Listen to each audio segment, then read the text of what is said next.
was just wondering, why do some people find it not the greatest to take a dairy product? Well, you know, there's a number of reasons. One is that it's not available, and two, it's not affordable. And then there's quite a number of people that have problems with the digestion of milk, the milk constituents.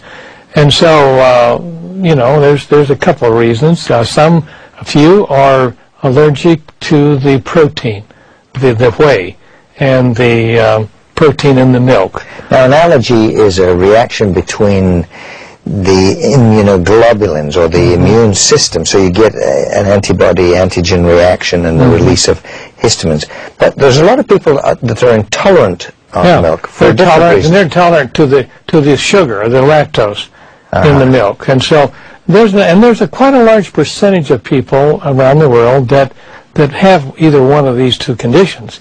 However, even so, people all over the world still drink milk.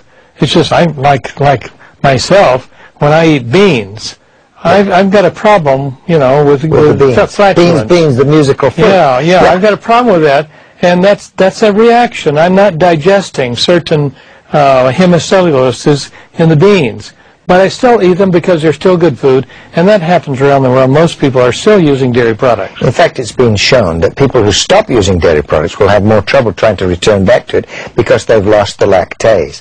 But people who continue to use dairy will not have any trouble with digesting the dairy.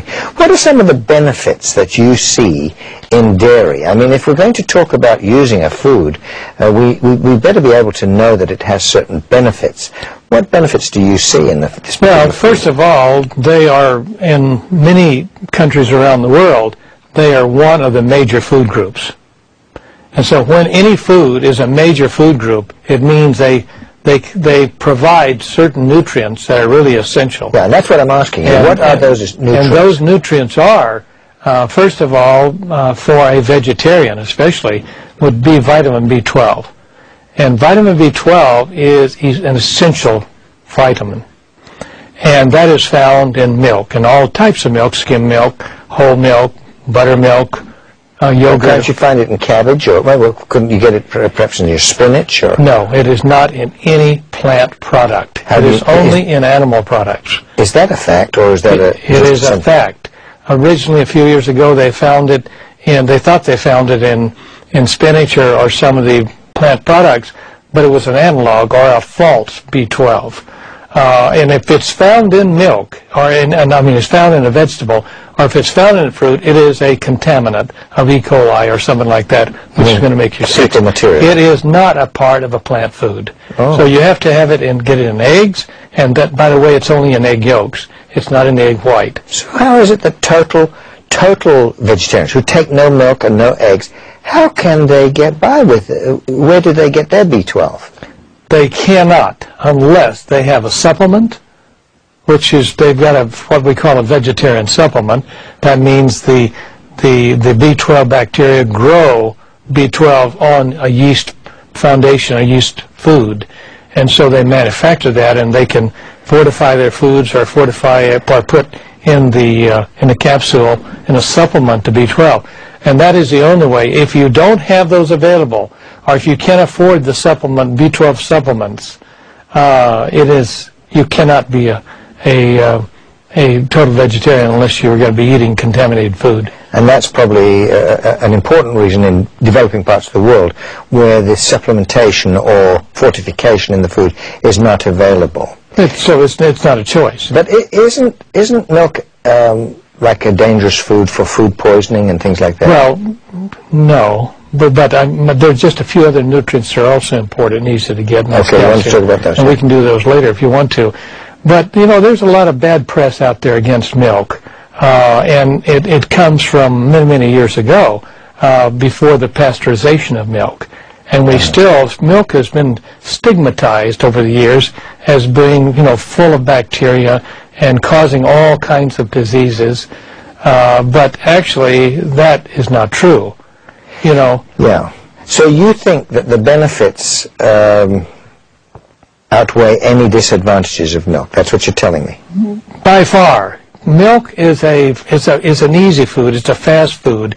It gives us, in America, milk and dairy products gives us about 70% of our calcium, and it gives 20% of our zinc, 20% of our